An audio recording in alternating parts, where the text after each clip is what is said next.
Hello, Slothrin and adult fans of Lego. I have a big grin on my face because I've just gotten done assembling my vintage Jetport.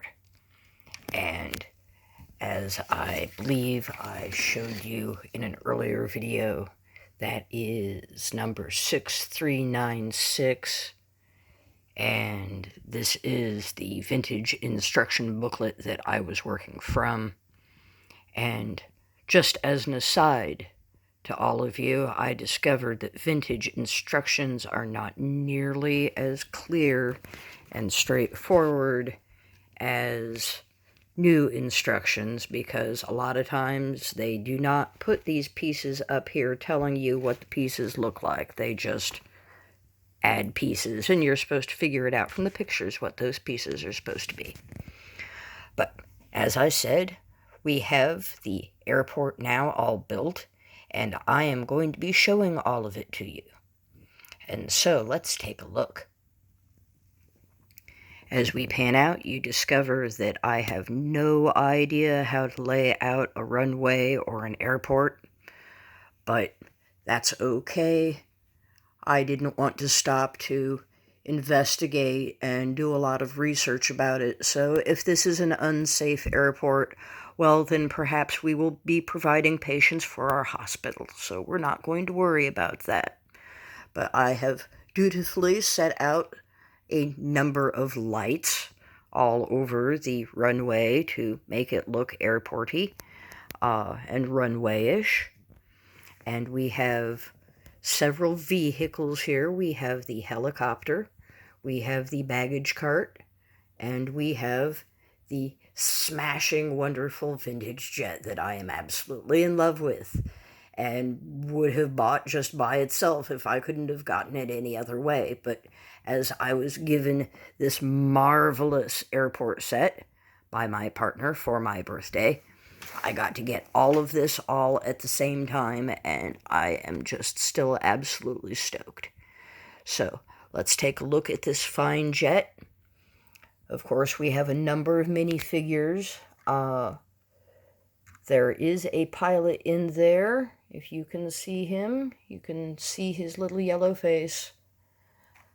But if we lift this up, we have Hi Friends, Brett's Builds, Winterbricker, and Louie 2x4. And over here on the baggage cart, we have Butt Chop. He already had a ride on the plane, but unfortunately, his hair does not let me put the top down to show it off to you. So he is in the baggage cart for the moment, and we have these guys here who have just gotten done with a flight, but that's how that works out. That just goes up and down like that. And it clicks down, and you can see we have wheels. They're a little squeaky, but they move. We have jets. We have wonderful vintage windows. I mean, it has everything that a vintage jet should have. It is beautiful and lovely, and I love everything about it. So that's the jet. There's not a whole lot to say about the baggage cart, except that it's got this nice little vintage wheel that falls off randomly. But we can't expect everything to fit absolutely, positively, perfectly. We'll just leave that there for the moment. It's not hurting anything. But yeah, other than a vintage wheel that falls off, that is probably the only thing that I can say, that would make you think that this is a vintage set at all, other than a little bit of discoloring on some of the white bricks. I mean, it is really in phenomenal condition, and I am so stoked with all of it. My wonderful palm tree that I keep adjusting in different positions to decide, where is the best position for it, and you can turn it around and make it do different things. And we have all of these other minifigures. We had the baggage handler. We had the pilot. Now we have some sort of a security or communications dude. We have people who are just here at the airport, who are either getting onto a flight or getting off of a flight. We have this fine gentleman up here in the control tower. We have the pilot of the helicopter. So really, we just have many, many people here who have been added to Sloth City. And while we're talking about the people, this pilot here on this fine helicopter, and yes, all of my little propellers go around, so there's that. And you can drive around with that when the wheel doesn't fall off. So things are functional here, at the airport. But I just really liked this build. It might not be as new to you as it is to me, but having these little joints with the hinges so that you can have that diagonal that goes up there to make that piece go the way it does, I just thought that was really neat. I had not seen that before. So I really like that. And there's another jointed piece up here, so there's actually two of those hinge pieces, the one that's straight and then the one that runs at the diagonal. So that's what's going on with the fine and wonderful helicopter. And so, hello to the helicopter pilot. He is waving. Alrighty. We have luggage for the luggage cart. I don't know if it's being transported to the jet for the next flight. Use your imagination. But this awesome, awesome, awesome airport.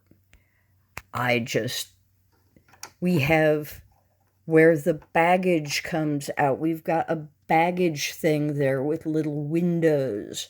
We have a number 1 and a number 2.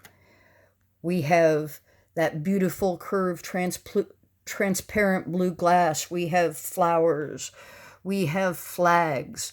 We have a balcony with chairs and a fence running around so that people don't fall off of it. We have this absolutely amazing... All right, I'm going to have to take this apart so I can show it to you. Come on. Whoops. All right, there goes. Tree down, tree down. But if I turn this around, you can see that the base here has got that structural support running through it that's built into it. That's another build that I haven't seen before that is probably pretty basic because I am very much a newbie at this, but I was just enchanted by that too. And if we turn this around, you can see that we have equipment here in the control tower.